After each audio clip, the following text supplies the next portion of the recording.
of lamb for Sunday lunch, and we're going to serve it with roast and mashed potatoes, tender stem broccoli, carrots, and both onion sauce and mint sauce. Your butcher will prepare the rack of lamb for you, making sure the bones are nice and clean. And although it doesn't look a very big piece of meat, that's going to be plenty for 2 people. I'm going to start cooking it on the fatty side, with the rosemary down on the pan side, and then as soon as the juices start to run, I shall turn it over.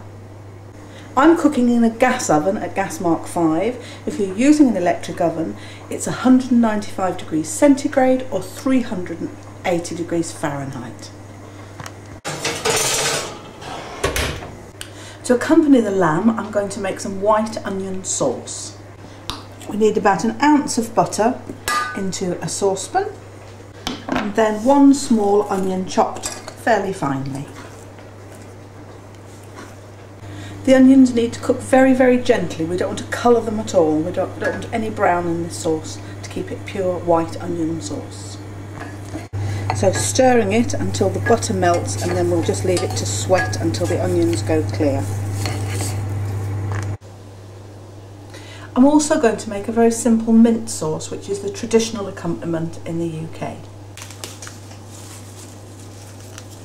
So taking a good handful of mint leaves, those are going into the food processor. I'm going to give that a quick blitz to start the chopping process. And then into a small bowl that we're going to serve it in, about a teaspoonful of caster sugar,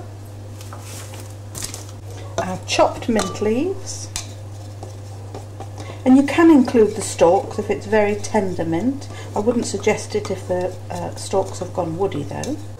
And then gradually add some malt vinegar until the sugar's dissolved and there's sufficient vinegar to soak up the mint. How simple was that?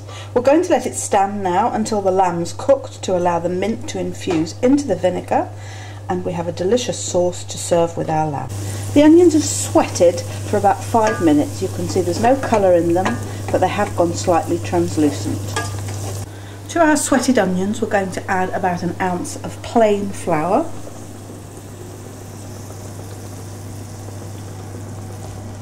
And stir that until all the butter's absorbed and there's no sign of flour in the saucepan. And then back onto a very gentle heat to allow the flour to cook slightly. This is of course a variation on the traditional roux sauce, so next we're going to add some milk. I think the secret of getting your sauce without lumps is to add the milk very, very slowly, a little at a time. So I'm stirring that round until it's fully absorbed before I add any more. Once that milk is absorbed, you'll see that's gone quite thick, and so we'll add a little more to thin it out again.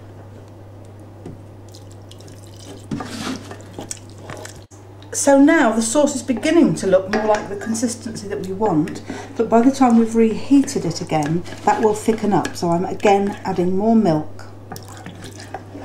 and we can be a bit more generous with the milk this time. That does look quite thin and runny, but I assure you once we've cooked it and the flour has thickened that milk, we'll have a delicious sauce. So it's back on the heat and stirring all the time until the sauce thickens up. If it goes too thick, you can always add a little bit more milk. Don't forget to add a bit of salt and pepper.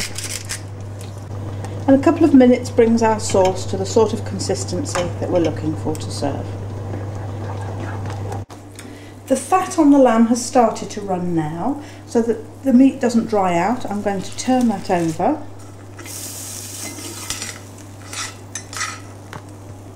And when it continues to cook, that fat with the flavour of rosemary will gradually seep through the meat. If you were serving this for a special occasion, I would recommend that you cover the ends of the bones with a little bit of silver paper just to stop them burning. This is purely aesthetic, it's only to make it look nice. The lamb's now cooked, so I've taken it out of the oven and I'm going to wrap it up in foil just to keep it warm and let it rest while I make the gravy and check that all the vegetables are cooked. So the lamb was cooked for just over an hour, which suits our taste, but of course you need to adjust your cooking time to suit your own particular taste.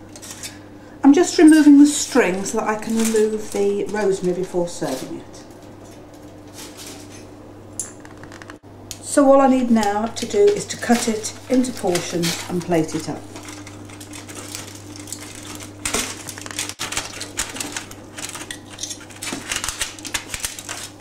Roast rack of lamb with mashed and roast potatoes, tender stem broccoli, carrots, mint sauce, gravy and white onion sauce. Enjoy.